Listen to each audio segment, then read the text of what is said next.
tips, something tips like on that, tips on parenting. Tips on parenting, Because in this day and age, when you hear courses like I'm going back to school, and why do I need to go back to school to learn how to bring up my child? Exactly. Tips on parenting. I remember when I was younger, I was actually petrified of how I was going to bring up my child when I have a child. Because if you don't have any principles or you don't have any guidance around these things, how do you do it?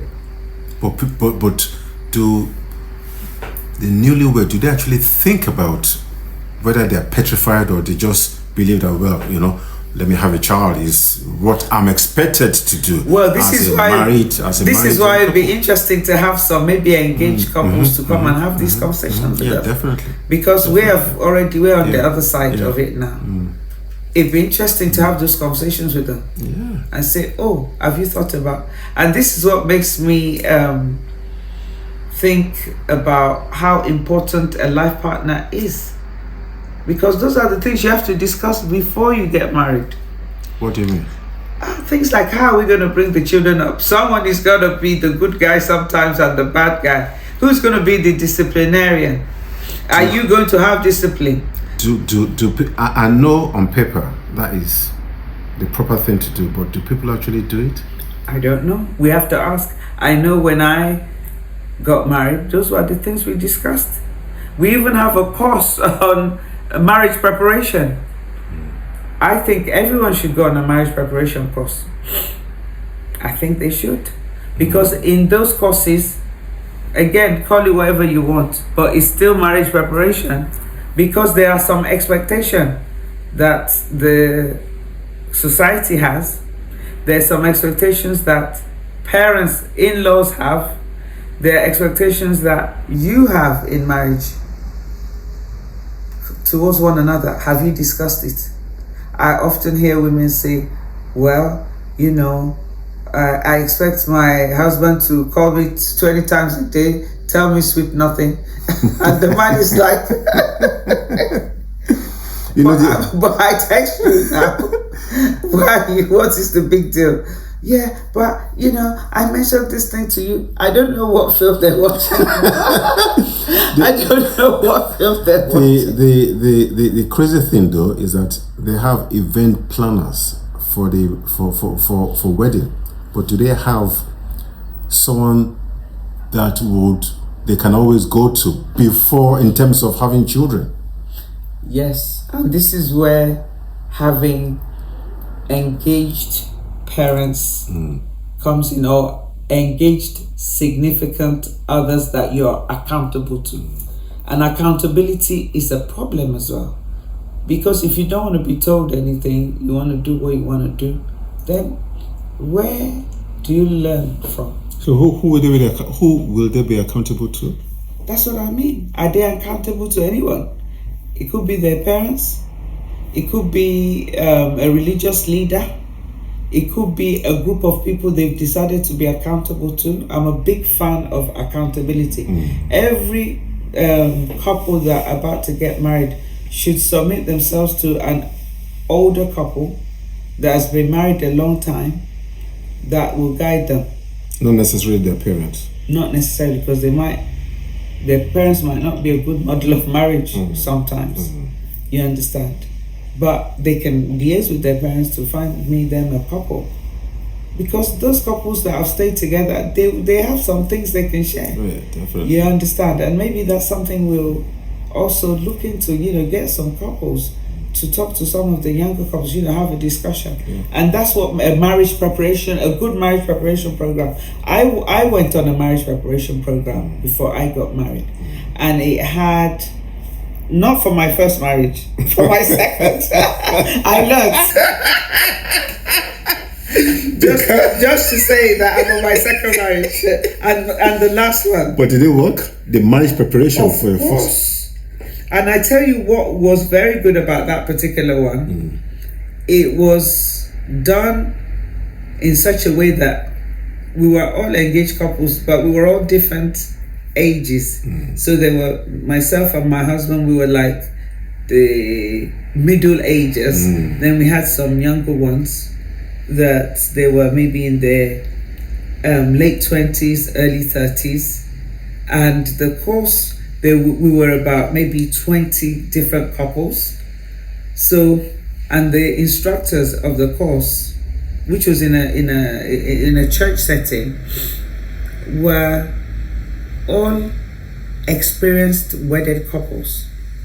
So that was what was quite nice about it. So it wasn't like the traditional one-on-one with maybe a religious leader who will only have a perspective. You now got the advantage of different perspectives, and the way it was done, that we had different topics and it would be thrown out to us all to ravel with. I'm telling you, it was something like maybe a 6 or 7 weeks course or program, let's say. By the end of it, some people decided that they were not ready to be married. Yeah, and we will definitely be having younger couples, older couples, grannies to discuss the experiences of marriage. You know? And these are some of the reasons why people are now thinking, oh, is marriage worth it? Because the divorce rate is so high. I don't have the statistics off by hand, but at the top of my head. But what I do know is that the reasons why marriages fail is a lack of preparation. You know that saying that they said, if you don't plan, you plan to fail. And so, you know, there's a lot of focus on the wedding. Like you said, people have wedding planners, the fairy tale aspect, but they're not preparing for the marriage. They're preparing for the wedding, but not for the marriage. We will be talking about that very soon. Yeah. And that is what it's all about, discussing matters of the heart. Yes. And I mean, basically what we're saying is now, to just summarize on what we've spoken about, is because of the microwave age that we live in, the instant gratification age, I call it, it's making people not prepare as well as they should. And if you don't plan properly, you're planning to fail.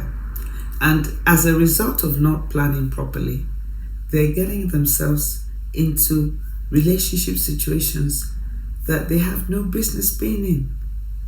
And they're focusing on the wrong things. They don't have the skills.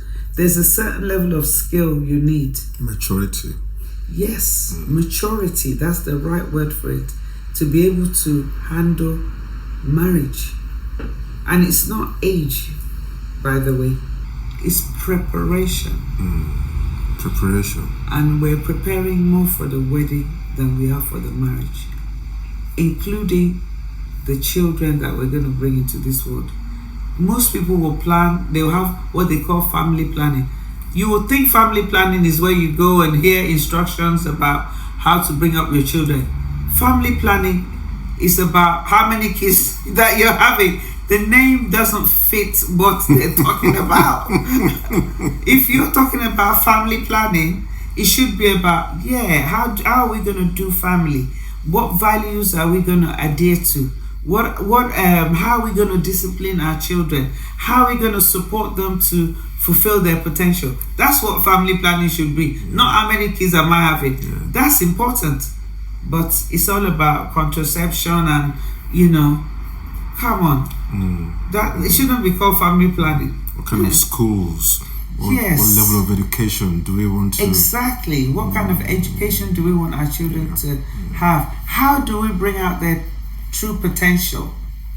How do we not impose ourselves on them, but yet be a guiding light to them?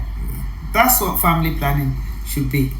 And marriage preparation should be about those kind of things. Unless, of course, even if you decide you don't want to have children in a marriage, you still need to know how to conduct your marriage.